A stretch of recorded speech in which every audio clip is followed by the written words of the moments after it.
Hey, is the boss here yet? No, not yet. You're lucky he hasn't shown up already. I know, said Norman. I'm trying to stay caught up on my duties, but there's a lot of work to be done. Heh, chuckled Spam Can. Did that fat controller over on Sodor not make you work while you were there or something? No, I worked, said Norman defensively. I worked very hard while I was there.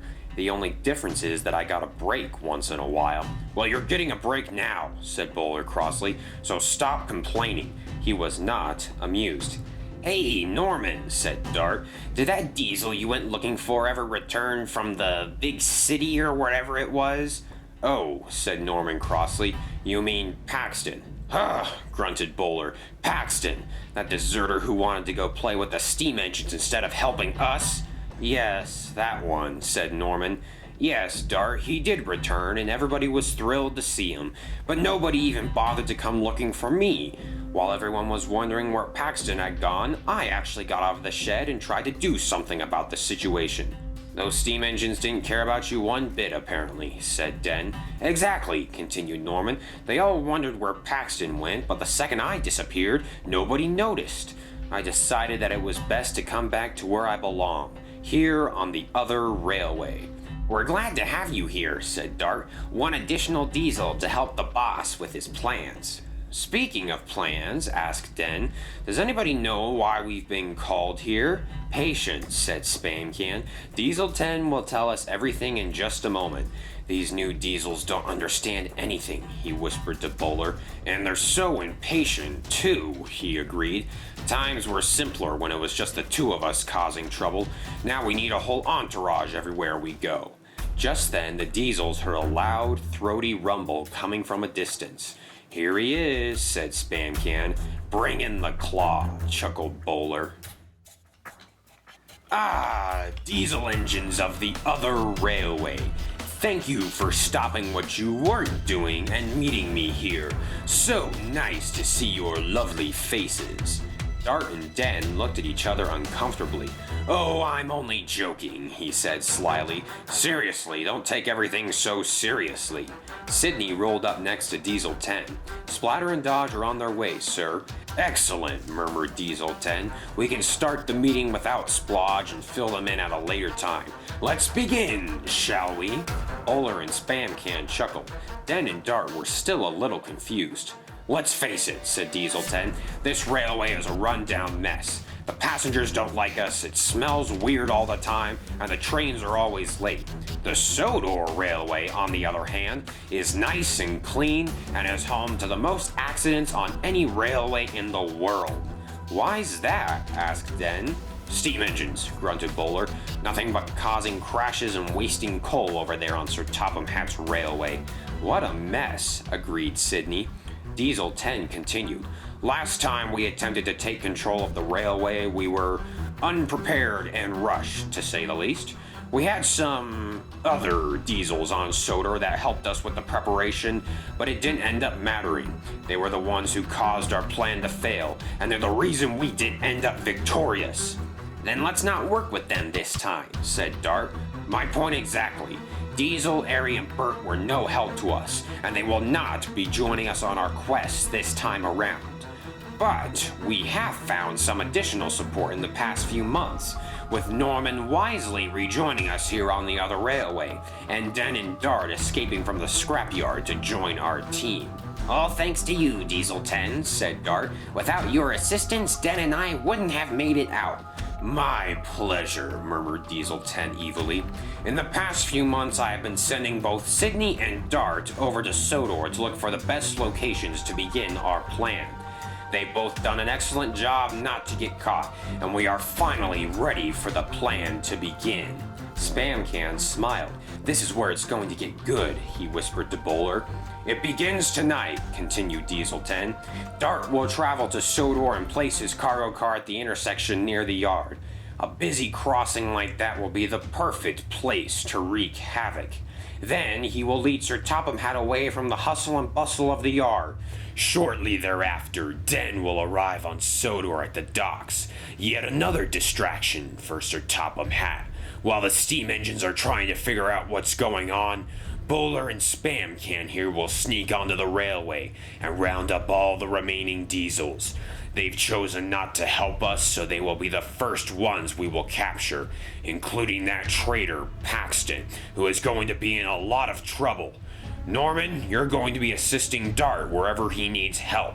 Once I receive confirmation that everything is working out perfectly, Sydney and myself will arrive on Sodor and begin the final phases of the plan. Splatter and Dodge and the rest of the team will arrive shortly thereafter.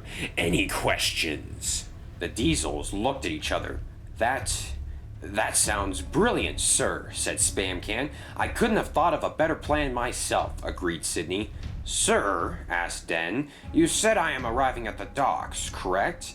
How exactly am I going to get there? Oh, said Diesel 10. Splodge have been searching everywhere for a ship, but there are none to be found. Instead, we'll have to send you on something a little less luxurious. A raft. A raft? Asked Den. Is that going to be stable enough to hold me? Oh, I'm sure, said Diesel 10 confidently. So I've heard. But don't worry, Den. Yes, it is risky, but imagine Sir Topham Hatt's face when you wash up on the shores of his railway. He'll have no idea what to think. And I presume the ocean current is going to take Den to Sodor? Reminded Norman. Yes, thank you, Norman, said Diesel 10. You'll be fine, Den, and once you arrive, just stay put until the rest of us get onto the railway. Are there any more questions? Den was still unconvinced, but he didn't want to argue with Diesel 10. Excellent. I'll leave you all to discuss the brilliance of my plan. The Diesels began to talk as Diesel 10 backed up and was met by Splatter and Dodge. Did they believe you, sir? Asked Splatter. Yes, they believed everything, said Diesel 10. Well, mostly everything. Den kept on questioning some things, but I did the best I could.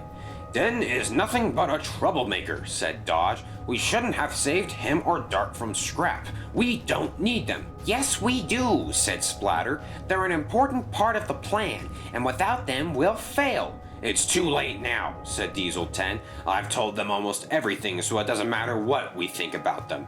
Yes, they're young and inexperienced and quite nosy about certain things, but they have the trickiest jobs of the whole plan. Yeah, said Dodge. We're basically sending Dart in all alone by himself to be hunted down by steamies. And there's no way Den is going to make it to shore, chuckled Splatter. That old raft can barely stay together by itself. There's no way it's going to hold an engine. Well, there you have it, said Diesel 10 confidently. If those two don't make it, we really aren't losing anything at all. You didn't mention the magic gold dust, did you? Asked Splatter nervously. Of course not, said Diesel 10. That's something everybody else doesn't need to worry about.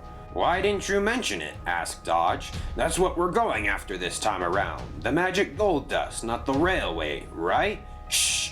Be quiet, Dodge, said Splatter. We're the only ones that know that. The reason I didn't say anything, said Diesel 10, is because one of these diesels will get too big for his buffers and try and go after the gold dust himself. And we wouldn't want that now, would we? We'll stick to our cover plan, that all of us diesels are trying to take over the railway. And what happens if we succeed in finding the gold dust? What do we tell the other diesels? We simply say that we stumbled upon it, replied Diesel 10 confidently. They think we are all going to Sodor to get the railway back, but I'm actually looking for the magic gold dust this time. Find the gold dust and you automatically control the railway. Then we don't even need to worry about Sir Topham Hatt. He'll have no choice but to give me the island and all of the engines, too. Brilliant plan, sir, said Splatter. Dodge chuckled. It's fantastic. No way it won't succeed this time. I know, said Diesel 10 proudly. Now, it's nearly time for it to begin. You two take Den down to the coast and show him where the raft is. But make sure the ropes are a little loose. He asks way too many questions for my liking, and I want him gone now. If the waves get a little rough, then he'll make a good submarine instead. Yes, sir, said the Diesels, and they rolled away. Yes, said Diesel 10. It's all coming together now. Years of planning, years of frustration are finally going to pay off. You better watch out, Sir Topham Hatt, because here we come.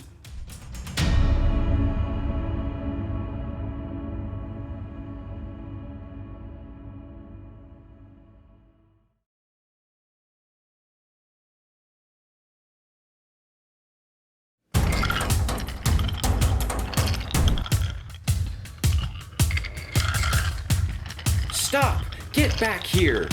Catch me if you can, Thomas. You get back here! Whee!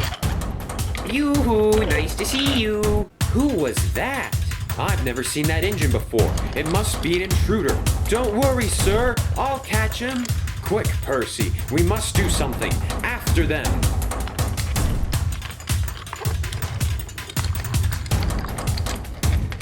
Almost got you.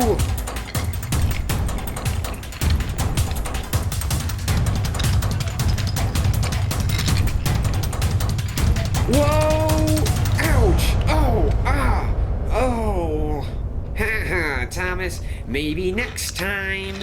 Oh! Oh! No!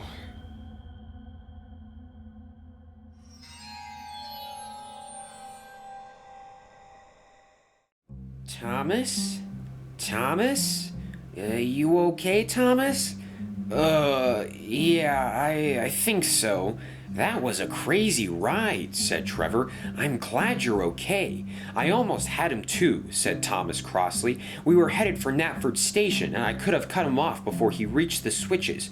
Who cares about him, said Trevor. I'm just glad you're okay. Just then, Percy arrived with Sir Topham Hatt on board. Thomas, shouted Percy, are you all right? Yes, Percy, I'm fine. Just embarrassed, that's all. What happened? Asked Sir Topham Hatt. It looked like you were gaining on him. I was, said Thomas, but I took that corner too quickly and came right off the tracks. Percy, said Sir Topham Hatt, go get Harvey and Rocky. We need to get Thomas back where he belongs. Don't worry about me, said Thomas quickly. Percy, get after that engine. No, said Sir Topham Hatt. We'll get that engine soon enough. He's not going anywhere where we won't find him. Percy puffed away. You are extremely brave, Thomas, said Sir Topham Hatt. Where did you first see him? He was doing something with a cargo car near the yard, said Thomas wearily. Probably going to bump it or something silly like that. When he saw me, he bolted away and I chased after him. But why would that engine be here on Sodor? What is he trying to accomplish? You did the best you could, Thomas. That's all that matters. We'll find out more when we catch him, and we will catch him. Suddenly, Percy rushed back with the breakdown train. Where's Harvey and Rocky? Asked Sir Topham Hatt. That crane can't reach all the way out to Thomas. Sir, there's more trouble, panted Percy. There's more trouble in the yard. What do you mean? Asked Sir Topham Hatt. I don't know exactly, but everyone was running around trying to figure out what to do. It was pandemonium. We need to get back to the yard and figure out what's going on. All right, said Sir Topham Hatt. Well, that crane arm isn't long enough, so you're going to have to help, Trevor. Can you pull Thomas just a little bit closer? I'm old, but I'll try my best, said Trevor confidently. Eventually, Trevor was able to move Thomas close to the track, where the breakdown train put him back on the line. Anything feel out of place? Asked Sir Topham Hatt. No, said Thomas. Trevor's field is as nice and soft as a field can be, but we should get going. Percy, lead the way, and quickly too. Sir Topham Hatt climbed aboard Thomas and the engines puffed away. When they arrived at the yard, they were horrified at what they saw. There was a massive wreck of engines, coaches, and trucks everywhere. It was one of the biggest crashes the island of Sodor had ever seen. Cinders and ashes, whispered Thomas. What happened here? A mighty big train wreck, that's for sure, said Terence. Sir Topham Hatt was stunned. I hope the passengers are okay, he murmured quietly. Oh, thank goodness you're here, Percy, said Harvey. I heard someone say that you took one of the breakdown cranes, and we desperately need that here right now. Oh, yes, of course, said Percy. Here, let me help you. Look at this, cried Thomas. It's James, Henry, and Edward all together in the same crash. How could this have happened? Sir Topham Hatt stepped closer. Are any of you hurt? Edward? Just bruised and battered, said Edward softly. I have no idea what happened. My poor coaches, said James sadly. Fortunately, they were empty and no passengers were inside, though all of the windows were broken. We can get those fixed, James, said Sir Topham Hatt. What about you, Henry? I feel so silly, he said dismally. I tried to stop as fast as I could. I really mean it. Wait, tried to stop from what? Asked Sir Topham Hatt.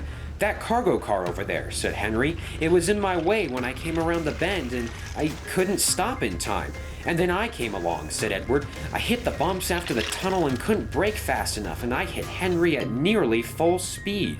Don't blame me, sir, said James. I was just coming down Gordon's Hill, and the momentum of the coaches caused me to get caught up in all of this.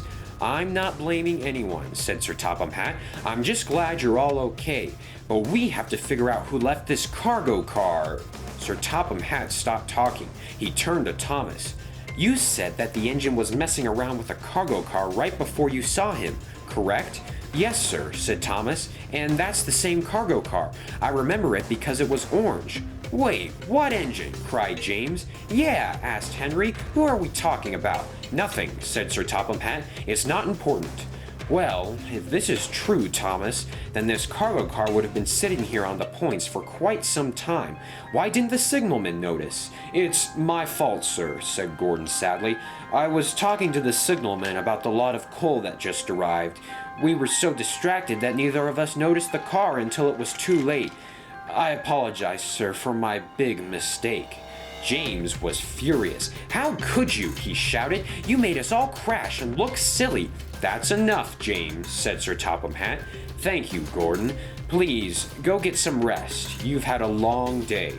Long day? Long day? Cried James. It's barely noon. Why are you being so nice to Gordon? He should help clean up the mess. Silence, said Sir Topham Hatt. He's been busy lately, and that's all you need to know. Oh, said Henry, like how he bumped Boko out of the way at the turntable a few days ago because he had to go take a train or something. Henry, said Thomas, I told you not to tell anyone. Everybody knows, said Edward. Word gets around quickly here on Sodor.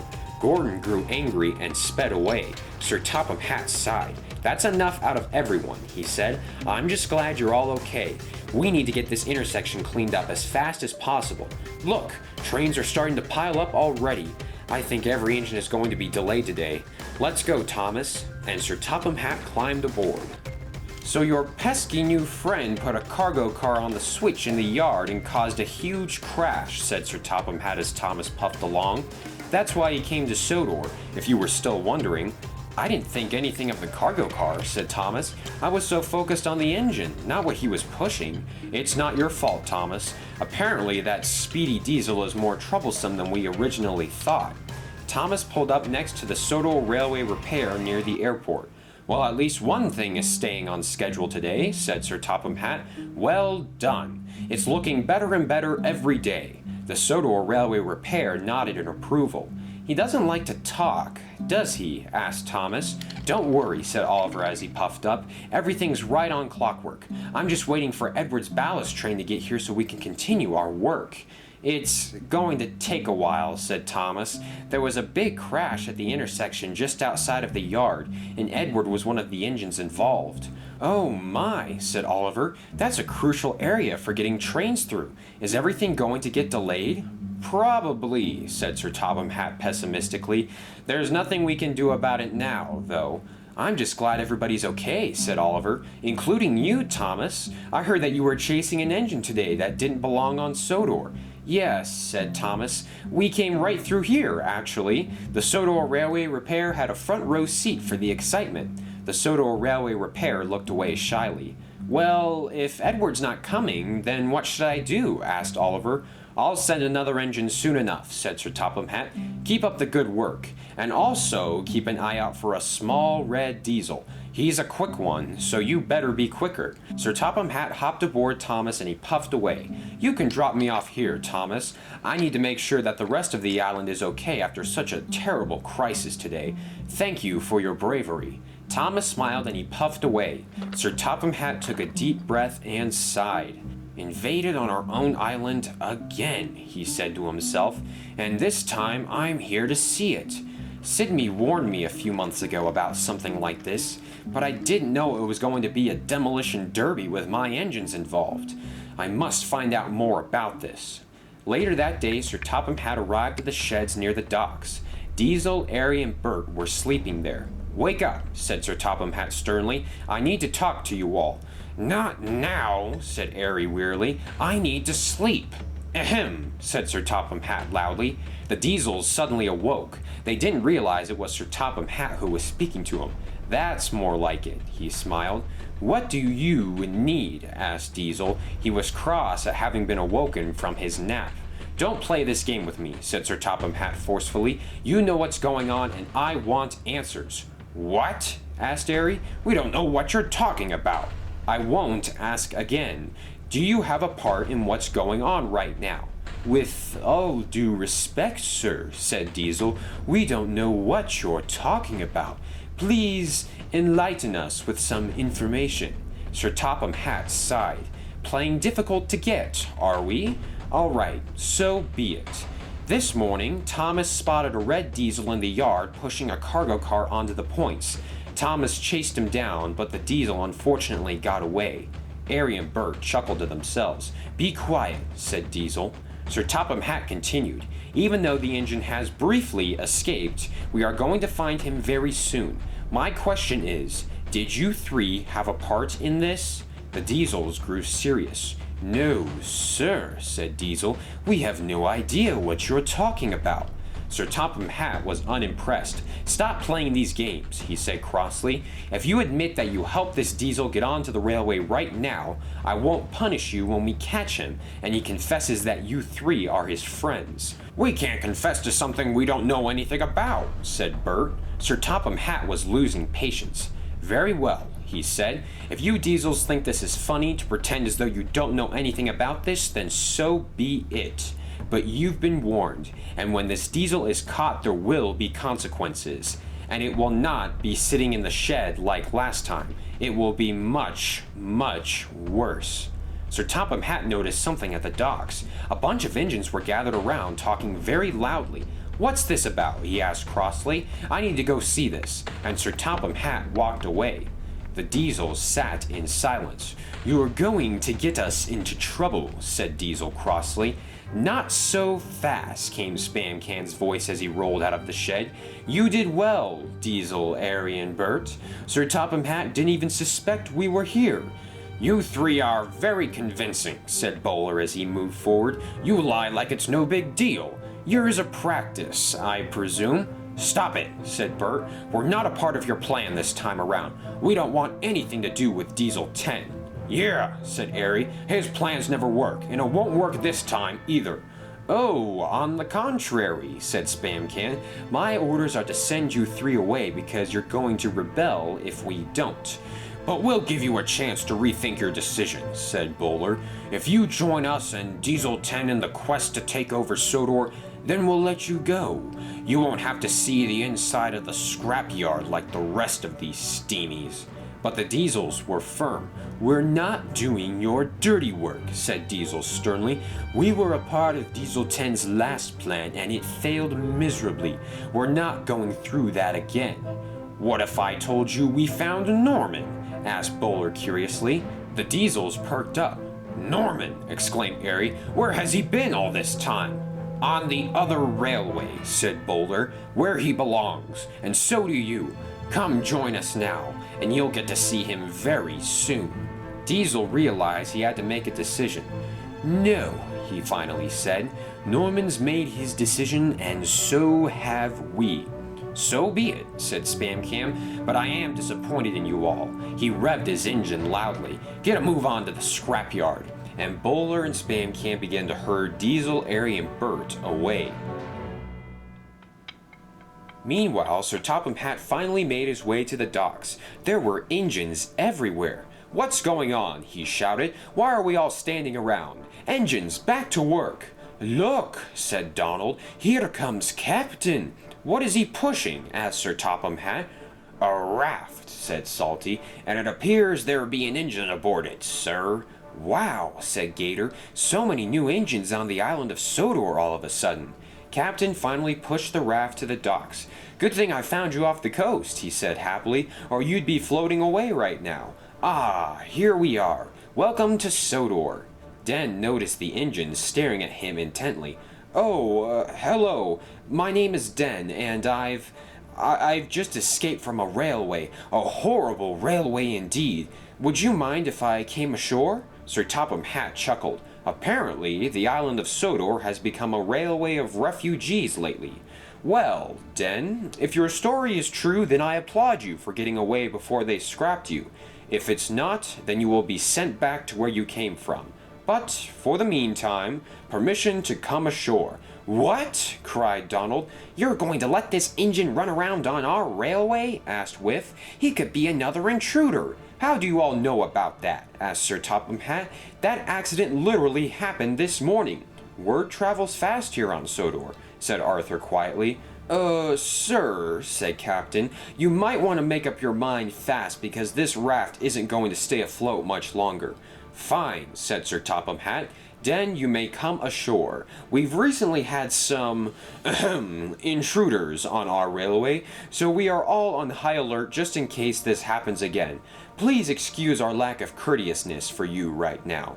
No worries, said Den. My raft and I appreciate the hospitality. You call this a raft, laughed Captain. I don't know how it didn't sink right away. It's about as sturdy as Sir Topham Hatt is after a good meal. The engines laughed, but Sir Topham Hatt was not impressed.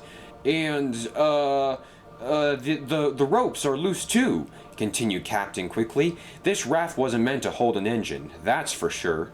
Den realized the severity of the situation. Diesel 10 wanted me to float away, he muttered crossly. Gator, said Sir Topham Hatt, please show Den around our beautiful island. In the meantime, I have some other things I need to attend to. And Sir Topham Hatt walked away. The engines glared at Den with hostile eyes. Listen, I'm just here because I'm trying to escape scrap. I'm sorry if I'm intruding on anything. Donald looked at Den curiously.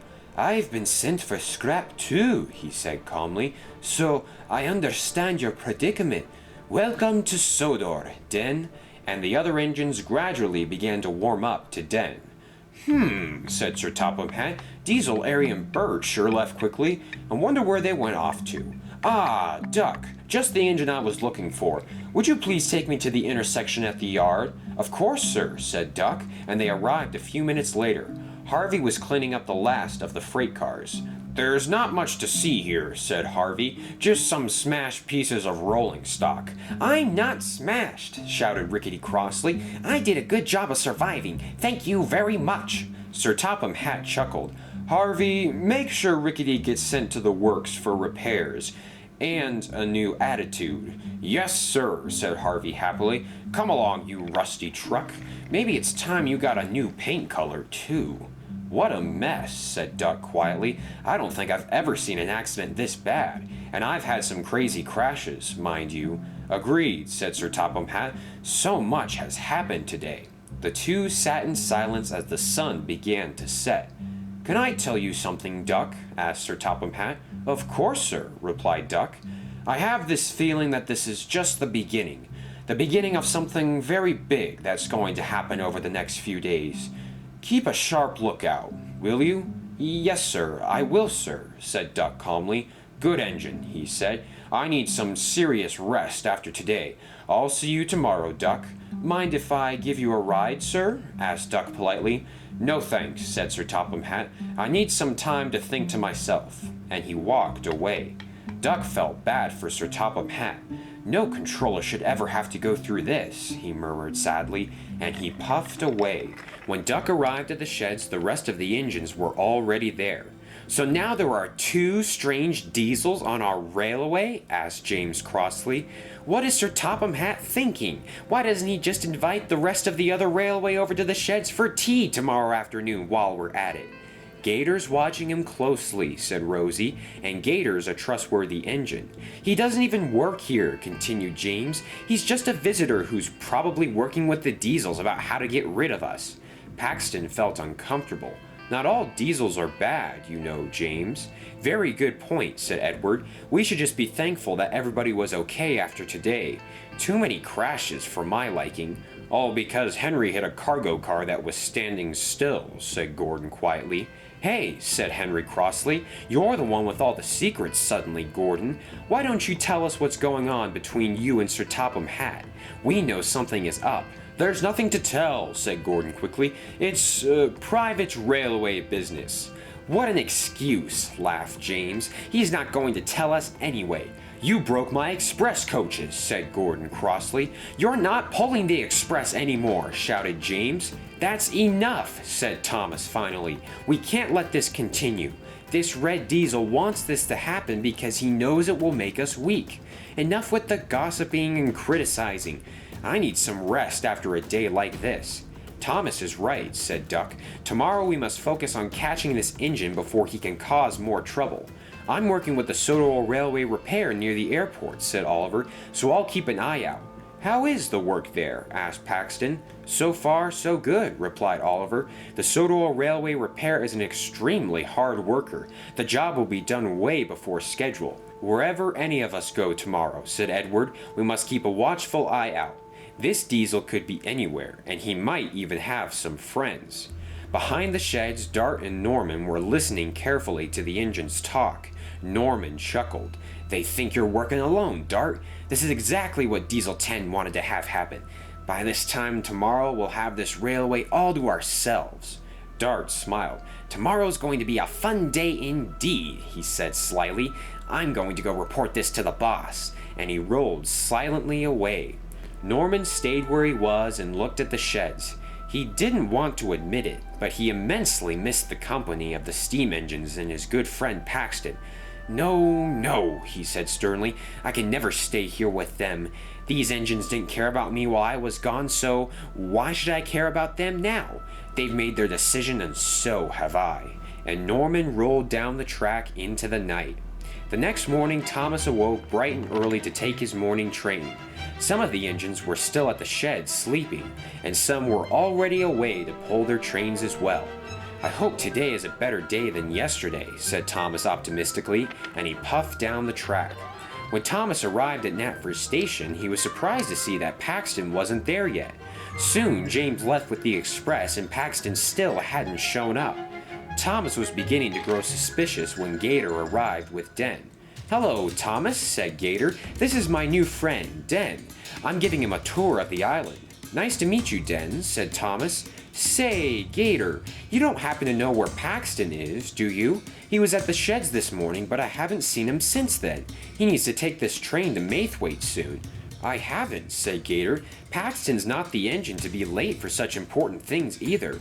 And come to think of it too, I didn't see Salty or Boko at the docks this morning. How peculiar." Just then, Den remembered Diesel 10's plan. "Bowler and Spam Cam will get rid of those diesels on Sodor, including that traitor Paxton." "Oh no," he whispered quietly. "What is it?" asked Thomas. "Oh, nothing at all," said Den. Let's continue with the tour, shall we?" "I suppose so," said Gator. "We'll see you soon, Thomas." And the two engines left the station. "Well, that was no help," said Thomas crossly. "Somebody has to take Paxton's train, and it can't be me since I'm pulling Annie and Clarabelle." Just then, Percy arrived. "Sorry I'm late, Thomas. I heard that Paxton is missing, and I knew we had a train to pull today." "Thank you for showing up," said Thomas graciously. "You've saved me a heap of trouble." "But there's another problem," said Percy. "I can't find Mavis or Derek so far today.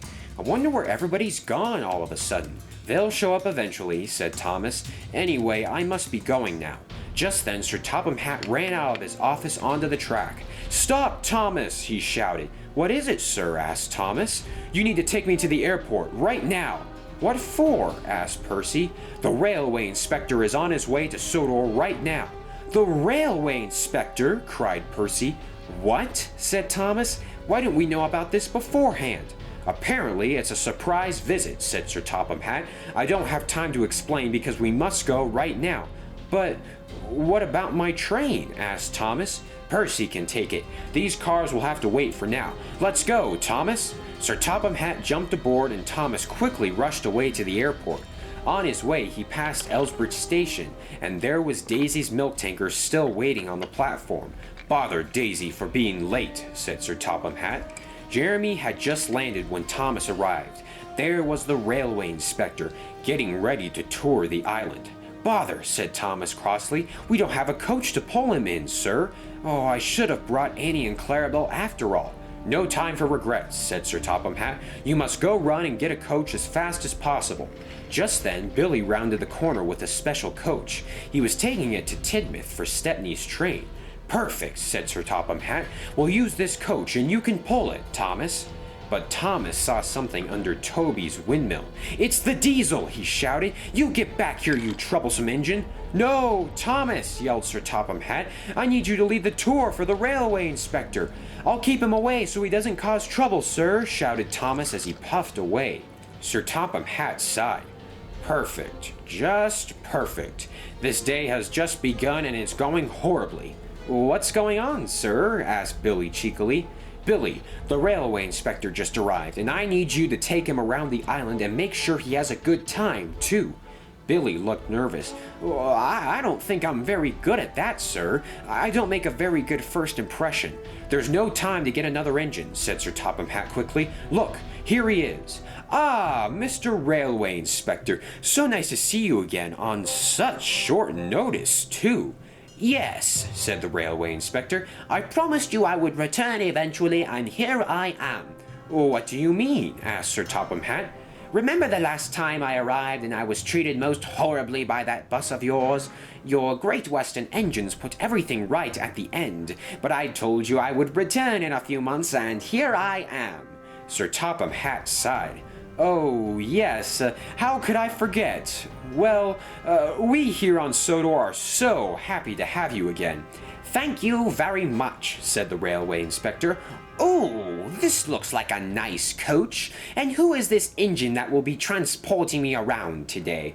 Billy, sir, said Billy nervously. Fantastic, Billy.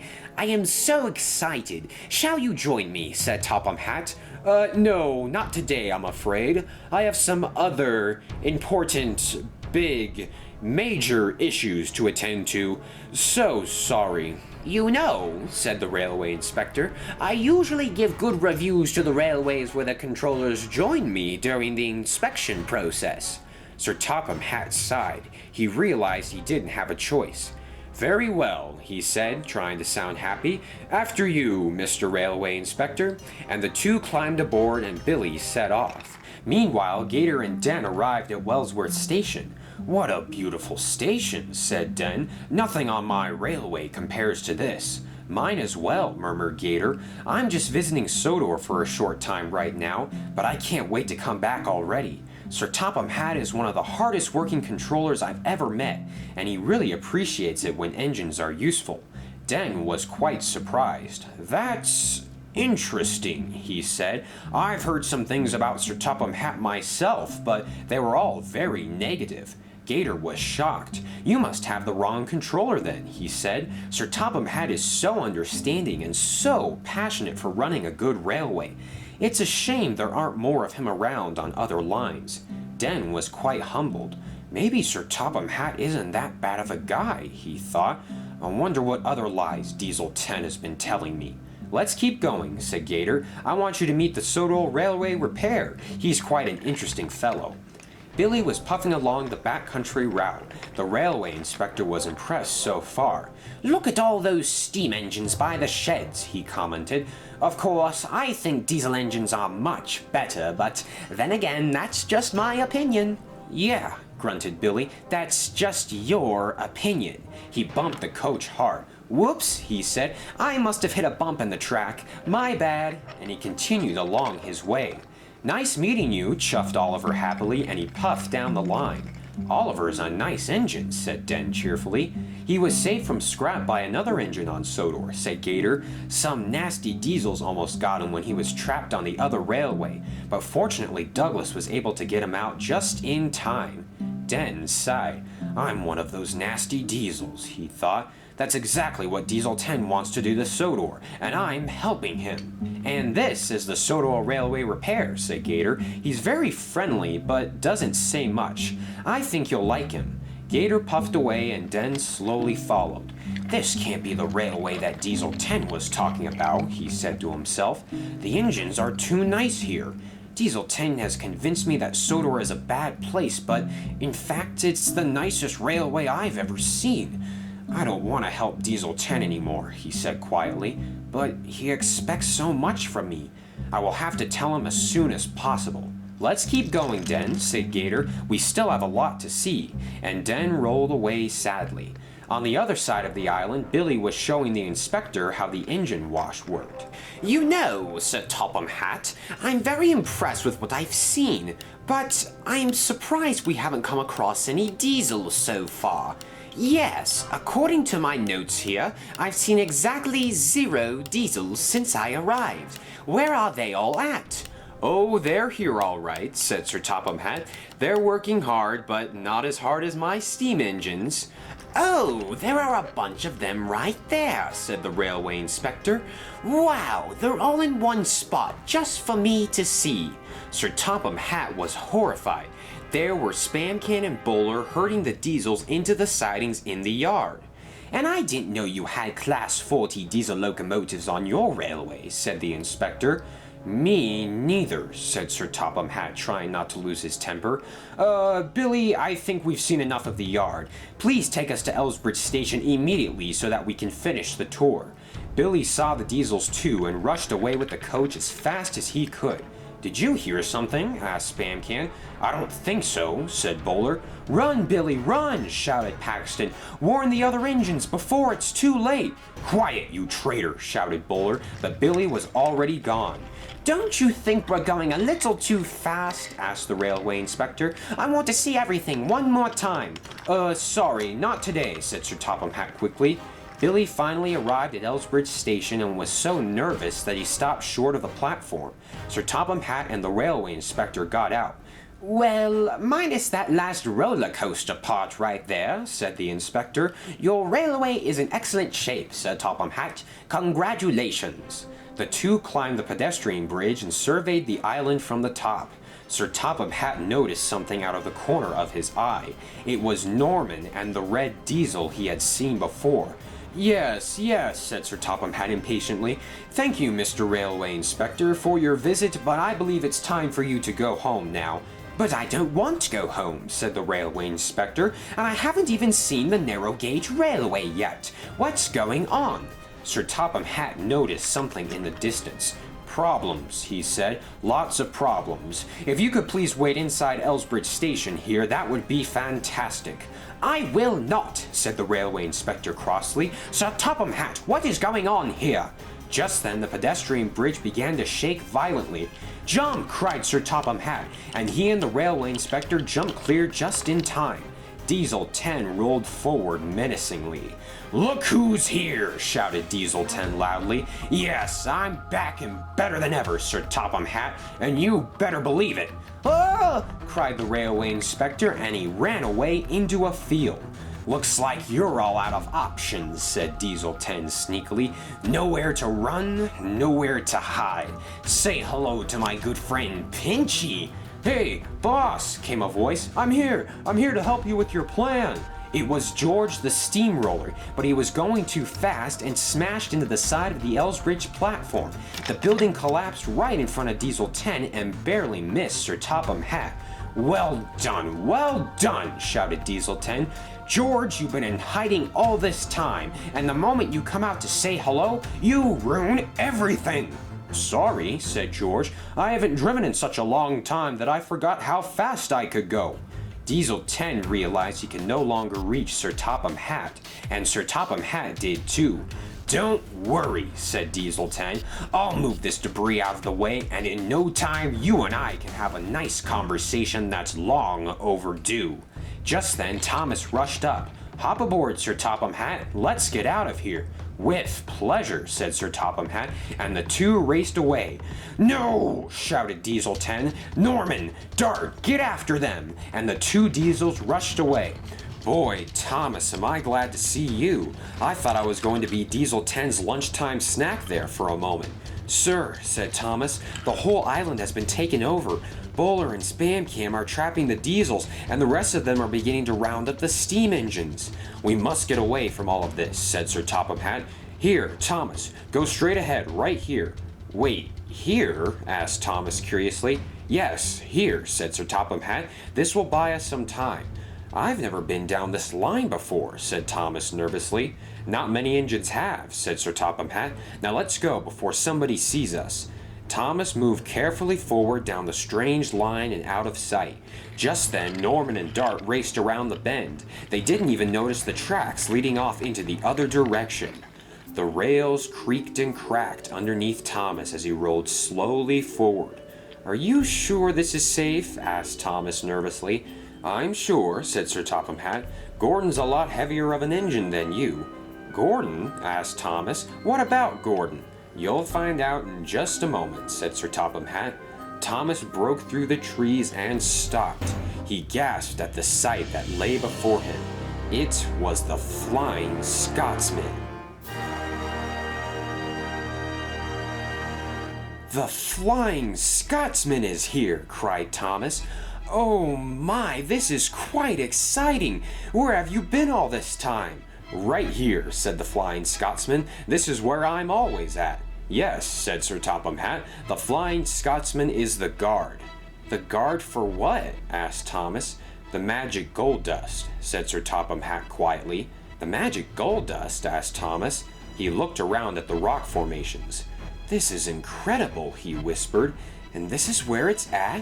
"Yes," said Sir Topham Hatt. "It's been safe in these rocks for many, many years, all thanks to this magnificent engine right here."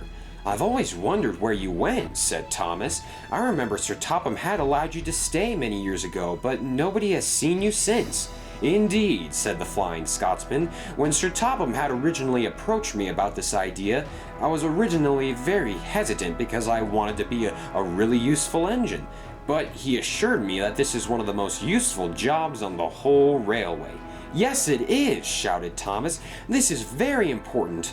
But it must get lonely back here all by yourself." "Not as lonely as you might think," said the Flying Scotsman. "Sometimes I have visitors." "Who? Who comes to visit you?" asked Thomas. "My brother Gordon, of course," said the Flying Scotsman.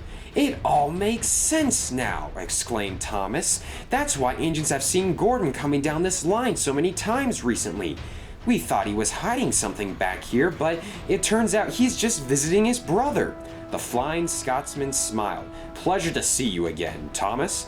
But, Sir Topham Hatt, why have you brought him back here? Is something going on?" "Yes," said Sir Topham Hatt, "something major indeed. Diesel 10 and his friends have captured some of my engines and are in the process of taking over the railway.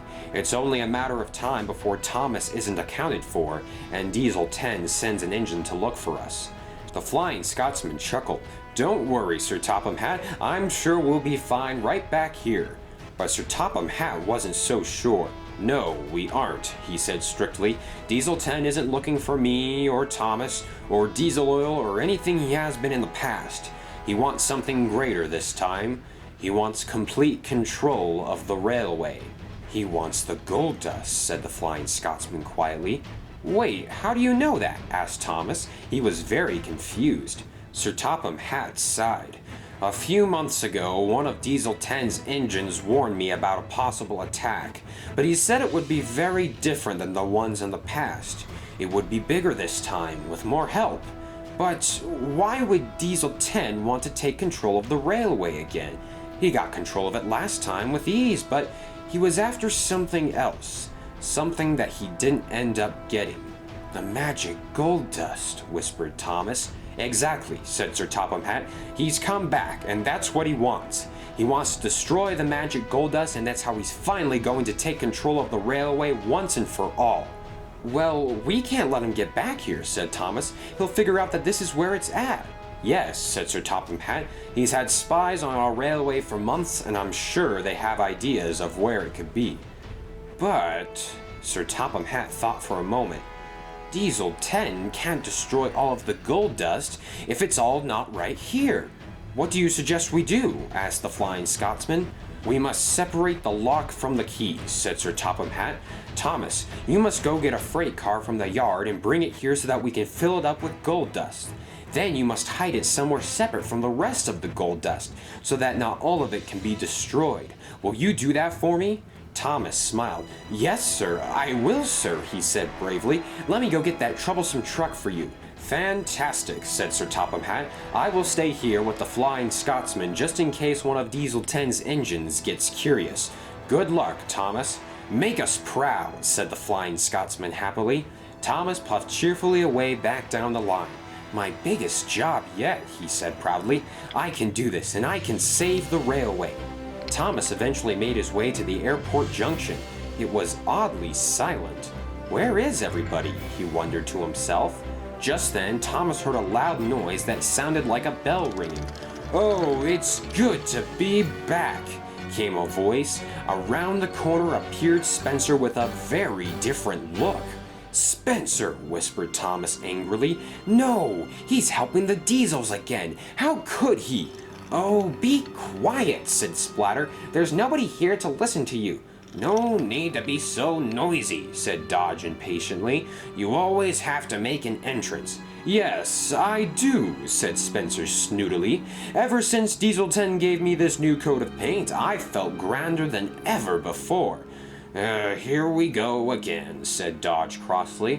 When I decided to leave Sodor, I didn't have anywhere else to go but to your High Commander, Diesel 10. He was so impressed that I decided to join him again that I received this new coat of paint free of charge. Fantastic, murmured Splatter. Absolutely wonderful, said Dodge. Well, now that we're on Sodor, said Spencer, and I'm officially Diesel 10's second in command, I proclaim that we should move forward to the yard and make sure everything is on schedule. What a groundbreaking idea, said Splatter. He was not impressed. To the yard, shouted Spencer, and he steamed away. Splatter and Dodge followed behind him. Thomas was very cross at Spencer. How could he betray us again, he asked himself. No wonder the Duke and Duchess gave him the Sir Topham hat. He's the nastiest private engine I've ever known. Psst, whispered Jeremy. Thomas, over here. Jeremy, said Thomas, I didn't see you in there. Where's the railway inspector? He hasn't come back yet, said Jeremy sadly. I'm afraid he's gotten lost on an unfamiliar island. Oh, he'll turn up eventually, said Thomas. In the meantime, I need to get back to the yard and get a troublesome truck. And fast, too. Sir Topham Hatt is counting on me. Oh, I'm glad Sir Topham Hatt is safe, said Jeremy. But the yard is not the place to go right now, Thomas. It's crawling with diesels. But Harvey was on his way back from the works with Rickety when the diesels took him away, so Rickety should still be down the line over there. Thank you so much, Jeremy, said Thomas. I'll be back soon. Thomas puffed quickly down the line. The debris from the Elsbridge platform had been pushed to the side. Such a shame for such a magnificent station, said Thomas sadly. I hope it gets rebuilt. Just as Jeremy had predicted, Rickety had been left on the Sodor suspension bridge. Rickety, said Thomas happily, I'm so glad to see you. Why? Asked Rickety crossly. You never cared to see me before. But do you like my new coat of paint? Yes, I do, said Thomas quickly. We must get back to Sir Topham Hatt at once. You're going to help me with something important. Ugh, fine, said Rickety. Wait, what's that down there? Thomas looked down and saw the Sodor Railway Repair, Spencer, Splatter, and Dodge all together by the lighthouse. Oh no, said Thomas. They've found the Sodor Railway Repair. I'll ask you for the last time, shouted Spencer crossly. Where is Thomas? Where did he go? Who is he with?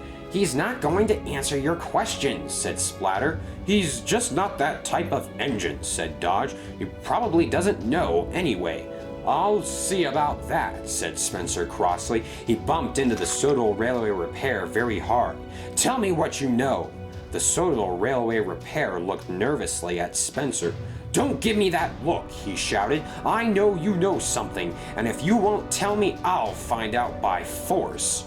Just then, the drawbridge began to raise as a tugboat needed to cross. Perfect timing, said Spencer cheekily. All right, speak now, or forever hold your breath, because you'll need it. Spencer began to force the Sodor Railway Repair into the opening. His back car fell into the water and was swept away. There we go, said Spencer. See, that means that I mean business. Speak up, I can't hear you. Spencer, is this really necessary? Asked Dodge. Just let the engine be. This is getting way out of hand, said Splatter. I want answers. Diesel 10 wants answers, and I'm going to get them. And Spencer bumped him again. The Sodor Railway Repair's second car dipped into the rushing water. No, said Thomas quietly. No, they can't do that to him. Spencer's not nice, but he certainly wouldn't do that. Enough, shouted Spencer. One last chance, my goggle-eyed friend. The Sodor Railway Repair, still nervous but holding his ground, didn't say a word. That's it, shouted Spencer.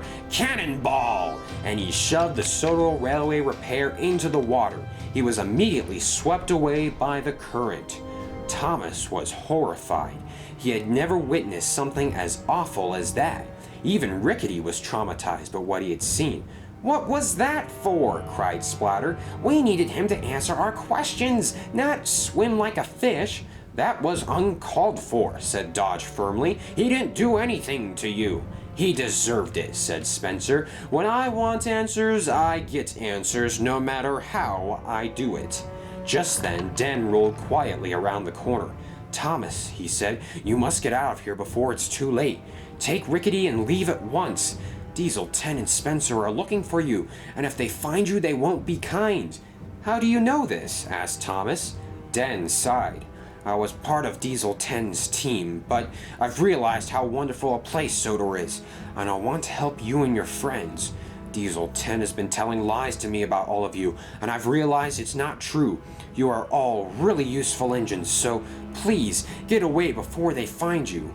Thomas was surprised. Very well, Den. I appreciate your help. And Thomas puffed away quickly. He and Rickety turned around at the airport and finally made their way back to where Sir Topham Hatt and the Flying Scotsman were. Fantastic, said Sir Topham Hatt. Well done, Thomas. We're one step closer to getting the magic gold dust away from Diesel 10. Thomas was very sad, however. Sir, he said, Spencer arrived with Splatter and Dodge. He threatened the Sodor Railway Repair and... Well, what? Asked Sir Topham Hatt. He forced him into the drawbridge opening, and the Sodor Railway Repair was swept away, sir. The Flying Scotsman gasped. How terrible, he said sadly. Spencer will pay for that. Sir Topham Hatt couldn't believe what he had heard. Terrible indeed, he murmured. Too many engines are getting hurt because of me, he said quietly.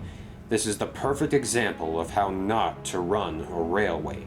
We can't lose focus, said the Flying Scotsman. We have an island to save, remember? Yes, that's the spirit, said Thomas. The Flying Scotsman looked at Sir Topham Hatt. Can you load the gold dust into this car for us? Excuse me, but I have a name, shouted Rickety. All right, said Sir Topham Hatt. Let's do this. For the Sodor Railway Repair and everybody else. And Sir Topham Hatt set to work. Meanwhile, Den was still sneaking around, trying not to get caught. Diesel 10 thinks I'm at the bottom of the ocean right now, he murmured quietly. The least I can do is help Thomas and his friends, in whatever way I can. Well, look who finally showed up, said Spencer sneakily. I knew you'd have to fill up on diesel oil eventually, and that means you'd have to come here, the oil depot. Den was more cross than scared. You and Diesel 10 lied to me, he said. This railway is wonderful, but you've been telling me it's garbage all this time. It is garbage, snapped Spencer impatiently. And why do you care anyway? You're supposed to be at the bottom of the ocean right now. Apparently Splatter and Dodge didn't do their one job properly. By the way, where are Splatter and Dodge? Asked Den curiously. They went to go tattletale on me to Diesel 10. Because you pushed the Sodor Railway Repair into the water, said Den crossly. Yes, I saw what you did. Pah, chuckled Spencer. The Sodor Railway Repair took your place in the ocean, Den. How does that make you feel now? Den did feel bad, but he wasn't going to back down. You've been telling me lies from the beginning, and you're not going to make me feel bad anymore. I'd rather be scrapped than help Diesel 10. And Den rushed backwards. Bold words for a Diesel who nearly met the same fate, chuckled Spencer, and he chased after him. At the yard, Diesel 10 was handing out orders to the other engines. Bowler, he said, you can take the express so that the passengers don't get suspicious. Spam Can, round up the smaller coaches and prepare them for scrap. Norman, you stay here and make sure these traitors don't even think about going anywhere. Especially that one right there. I'm going to have a word with you when this is all over. Don't hurry yourself, chuckled Paxton. I'll be waiting. And George, said Diesel 10, I want those magic buffers destroyed right now. You better not mess up like you did earlier today. You got it, boss, said George. I won't let you down. Just then, Splatter and Dodge rushed in. Sir, they said, you need to see what Spencer did to the Sodor Railway repair. I don't have time for Spencer's nonsense, grunted Diesel 10. I'll hear your fancy schmancy story when I get back. Let's go, Sydney. We have some exploring to do. And Diesel 10 rolled away.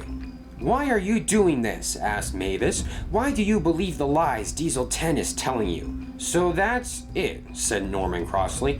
No, where have you been, Norman? Or, so nice to see you, Norman. Just accuse me anyway, please. We've known you would be all right, said Paxton. We just didn't know where you were this entire time.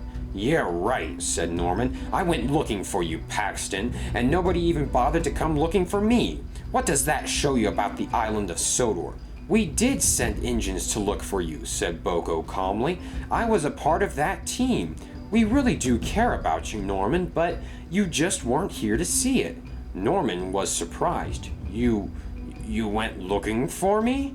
Yes, said Diesel. The whole island was in a frenzy searching for you. How about doing something a really useful engine would do, and let us all go, said Daisy. You know this is wrong. Norman took a deep breath and sighed. He had a big decision to make.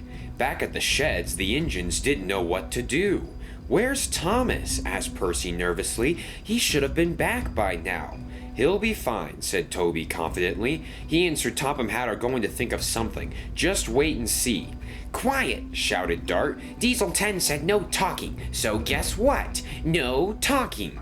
Gordon grew exasperated. Relax, would you? We've all been through this before once already. Exactly, said Edward. Thomas will know what to do, just like last time. Stop it, said Dart. If you don't keep quiet, I'm going to tell Diesel 10. The engines laughed. Suit yourself, chuckled Duck. If this little Diesel wants us to be quiet, then I guess we better obey, laughed James. Dart was not amused and was slowly growing crosser.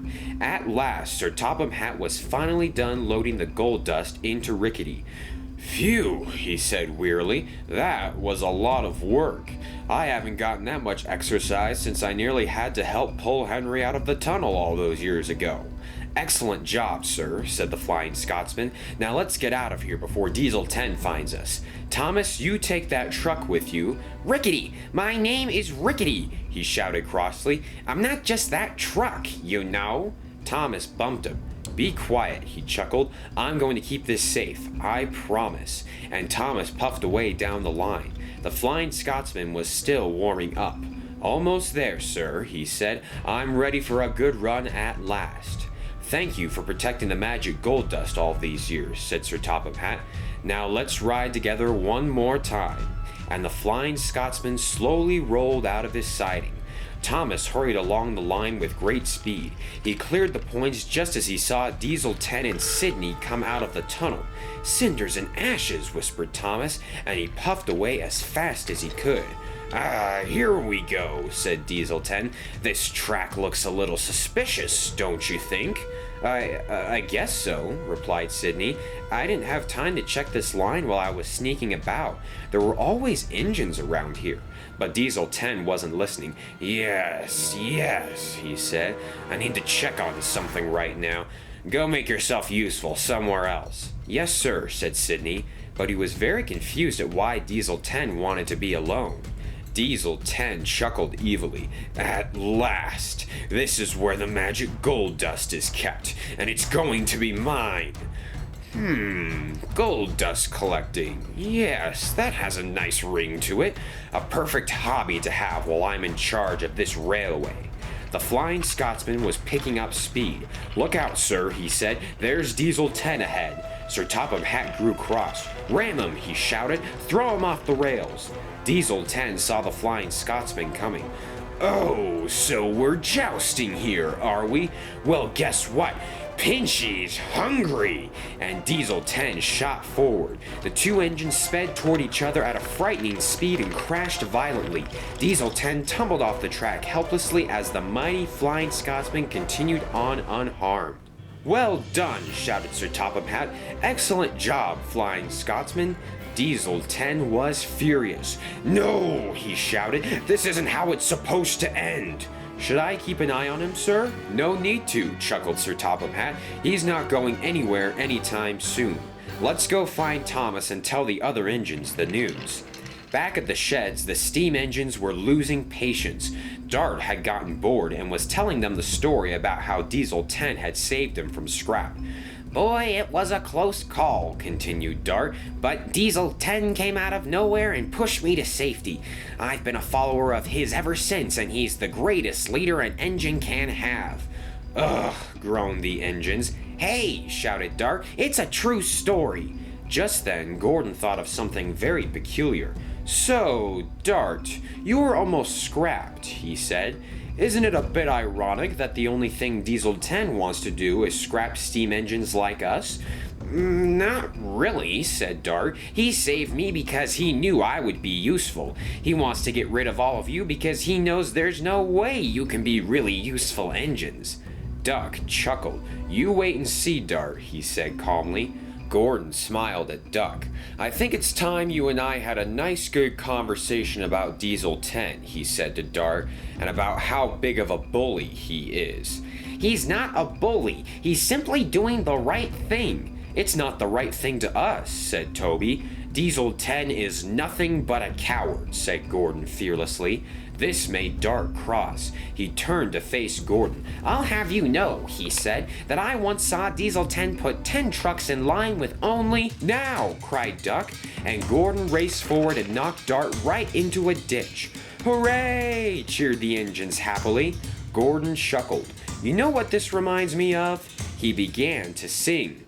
Silly old Dart got pushed in a ditch, pushed in a ditch, pushed in a ditch. Silly old Dart got pushed in a ditch, all because he's boring. The engines laughed and laughed. That was very brave of you, Gordon, said Edward. We're sorry we've been so rude to you lately, agreed James. No, it's my fault, said Gordon firmly. In order to keep the island safe, we must all work together as a team from now on. What do you say to that? Agreed, said the engines in unison. Now let's go find Thomas and get our railway back, shouted Henry happily. It's about time these buffers were flattened. I've been looking forward to this for many years. Oh, hey, George, said Jack. I haven't seen you in a long time. Hi, Jack, said George. I've been away for a while. I'm glad Sir Topham Hatt brought you back, said Jack happily. We've missed your company when we're working on our jobs. Yes, said George impatiently. But, Jack, let's continue this conversation at ground level so that I'm not stuck on the track here. But Jack wouldn't move. Where have you been all this time? He wondered curiously. You've been gone for forever, it seems like. I'll tell you in just a moment.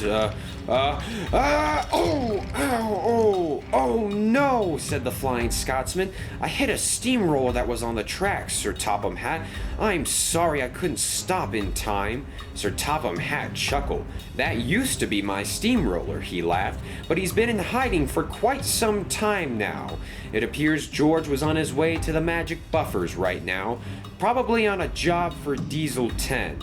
You've stopped something major from happening here, Flying Scotsman, and well done to you too, Jack. Thanks, said Jack, but what did I do again, exactly?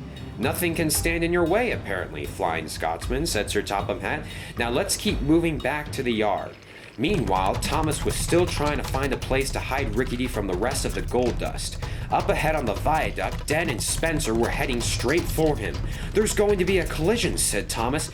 Den, stop! But Den didn't have time to stop, and he smashed into Rickety. Gold dust flew everywhere. I'm sorry, Thomas, said Den. I tried to stop, but I'm glad you're okay, and you're really gold. Thomas opened his eyes. "Oh, look at me," he chuckled. "I'm a really useful gold engine." Spencer braked hard. He realized if Thomas saw him, he was going to get caught. "I'm out of here," said Spencer, and he rushed away back down the line. Just then, Paxton arrived. "Glad to see you're okay, Thomas, although that is a very interesting paint color. It's only temporary, I hope," chuckled Thomas. "Wait, how did you get out of the yard?" "Norman let us go," said Paxton. "He had a change of heart and realized how evil Diesel 10 was being. And I see you've caught one of his henchmen here. Well done, Thomas." "Oh, no," he said. "This is my friend, Den. He helped me when I was in trouble." "But he still helped Diesel 10 take over the island," said Paxton firmly. "Is that correct?" Den grew sad. "Yes," he said quietly, "it is." "I'm sure Den here is a good engine," said Paxton, "but that's up for Sir Topham Hatt to decide. We've rounded up the diesels in the yard, and Sir Topham Hatt is going to make an announcement soon." "Very well," said Thomas. "I'm sorry, Den. I did the best I could." "It's my fault," said Den sadly. "Hopefully Sir Topham Hatt will be kind." "Wait!" shouted Rickety. "Don't leave me here! I helped save the railway!" "Am I going to have to take you to the works again?" asked Harvey. "You need to be more careful, Rickety." A short time later, the engines arrived at the yard. The Flying Scotsman, Percy, Gator, and Douglas were all there. Den rolled quietly into the sidings with the other diesels. "That appears to be all of them," said Sir Topham Hatt. "Well done, engines." "Losh sakes!" cried Douglas. "Thomas, you've got something on you. I think you need a major washdown as soon as possible." "Not as much as Dart," chuckled Thomas. "All of the diesels were filthy from their adventures on Sodor." "Percy and I caught Bowler pulling the express," laughed Gator. "The passengers were glad that the train came to a stop. They said it was the bumpiest ride of their lives." "And I found Spamcan taking Annie, Clarabelle, and Henrietta somewhere," said Douglas. "Don't worry, Thomas. The coaches are safe." Sir Topham Hatt addressed the diesels severely. "My railway is not your playground," he said sternly. "You have your own railway, and you must stay there. I want all of you gone right now." "Wait," said Thomas. "Don't send Den back, please. He helped me get away from Spencer and the diesels near the drawbridge. Without his help, I probably would have been caught." Sir Topham Hatt thought hard for a moment. "Very well. I will not send Den back. However, he will have a trial, just like every new engine does." Den smiled happily. "Thank you, Thomas," he said. "I appreciate it." "And you too, Norman," said Sir Topham Hatt. "It was my fault for not realizing you were gone sooner. In the future, I will be as observant towards the diesels as I am already with my steam engines. You can stay if you would like to." Norman was shocked. He was expecting to be sent back with the other diesels. "Thank you, sir. I won't let you down, sir. As for the rest of you, I want you gone now," said Sir Topham Hatt. "The Flying Scotsman will escort you to the buffers immediately." "This isn't over," shouted Diesel 10. "I know where the gold dust is located, and I'll get it next time for sure." "Gold dust?" asked Sydney. "You were after gold dust this entire time? Why didn't you tell us that?" asked Spamcam. "He lied to us," said Dart crossly. "He wanted the gold dust all to himself." Gator chuckled. "That's going to be an awkward trip back." That evening, Thomas returned home to his friends at the sheds. They were very happy to see him again. Soon, Sir Topham Hatt arrived with grave news. "I have some unfortunate information to report," he said sadly. "As Thomas already knows, the Sodor Railway repair was forced into the drawbridge opening by Spencer and was swept away by the current. Captain and Bulstrode have been searching everywhere, but there is little hope of finding him. The engines were shocked by the news. He was extremely brave," said Thomas. "He wouldn't give Spencer any information about my whereabouts." "A true friend indeed," murmured Gordon quietly. "And he always knew what to say," said Oliver, "without even using words." The engines were silent. They had lost a good friend. "What about Spencer?" asked Percy quietly. "Where did he go?" "We haven't been able to find him either," said Sir Topham Hatt. "I have a feeling he left rather quickly when he realized Diesel 10 wasn't going to be victorious. But I have other engines searching the island right now, so don't worry. Get some rest, everybody, especially you, Thomas. Tomorrow morning you're going to take me to the airport. I suppose I should go to the engine wash first, he said cheekily. The other engines chuckled and Sir Topham Hatt walked away. The next morning, a newly cleaned Thomas brought Sir Topham Hatt to the airport, where the railway inspector was boarding Jeremy. He had not had a pleasant trip to Sodor. Sir, said Sir Topham Hatt, once again I am so sorry for your treatment over the past few days. Is there anything I can do before you leave? No, said the railway inspector sternly. I will never forget that I had to live in the mountains overnight because that scary engine with a claw nearly ran me over. But, said Sir Topham Hatt, the narrow gauge engines did find you. Yes, said the railway inspector quietly, they did. In fact, they were very nice and they showed me around their lovely railway. We got to see everything from the incline to Boulder Mountain to... well, it was an alright trip, I guess. So, said Sir Topham Hatt, you did get to see the narrow gauge railway after all, didn't you? Yes, said the railway inspector. I suppose I did. Very well, Sir Topham Hatt, you've made your point.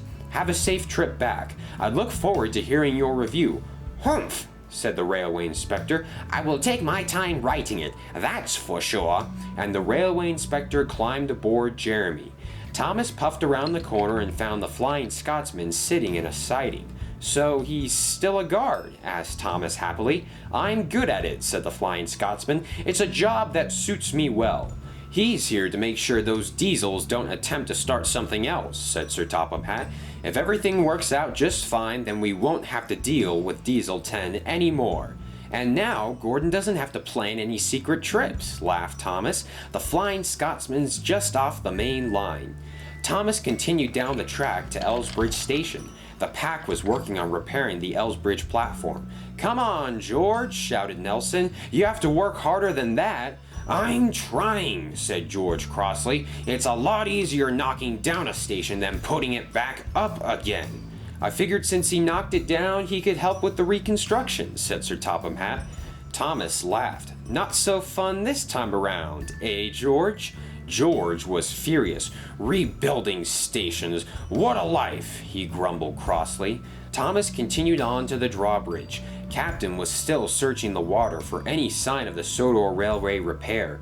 Nothing yet, sir, said Captain. I'll keep looking, though. Thank you, Captain, said Sir Topham Hatt. Hopefully we'll be able to spot something soon. Thomas grew sad at the thought of the Sodor Railway repair. He was the one who saved the island this time, said Thomas. Without him, I surely would have been caught. Indeed, said Sir Topham Hatt. He won't be forgotten, that's for sure. The two soon arrived where Diesel, Airy, and Bert were resting at Knapford Station. You three, said Sir Topham Hatt, I want to have a word with you. About what? Asked Bert. I want to apologize for accusing you of helping Diesel 10, said Sir Topham Hatt. It was unprofessional of me, and I want you to know that I will trust you from now on. Apology accepted, said Diesel cautiously. Very well then, said Sir Topham Hatt. I'll see you three around. Hopefully working, too. The Diesels rolled away to go finish their jobs. That went well, said Thomas. Yes, said Sir Topham Hatt. I mean, you can't blame me for thinking that they were involved. They have been in the past, so I had to assume this time as well. Turns out they were telling the truth, murmured Thomas, for once in their lifetimes. Hello, sir, said Den. Norman and I are on our way to the works, just like you requested. Fantastic, said Sir Topham Hatt. You're not up to professional railway standards because the other railway hasn't been taking care of you, so you'll be at the works for quite some time. I'll see you when you get back. The two Diesels honked their horns and rolled away. Thomas, said Sir Topham Hatt, I'm very proud of you. You show that you are a really useful engine these past few days, but I already knew that, of course. I think Annie and Clarabelle have missed your company. Go and give them a run, will you? Yes, sir, said Thomas, and he puffed happily away. Sir Topham Hatt turned and walked up the hill until he reached the top of Henry's Tunnel. He stared out upon his magnificent railway.